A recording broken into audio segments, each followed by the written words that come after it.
So yung breeding system mga katropa is bibili ka ngayon ng baboy na malaki na at karaniwan na binibili ito mga padumalagang baboy. Ibig sabihin, nandun na sila sa mga grower stage o malapit nang matapos sa grower stage.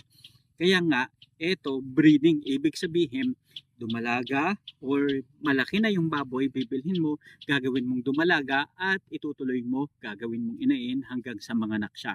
So yan ang tinatawag na breeding system.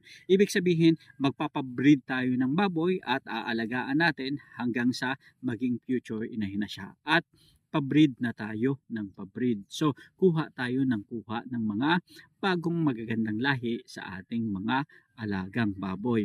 At dyan, paano ba tayo kita dyan?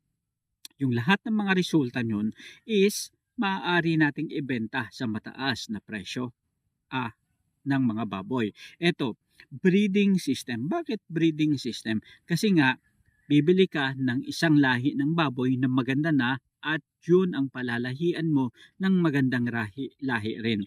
Karaniwan ng tinatawag ito ng mga F1, F1.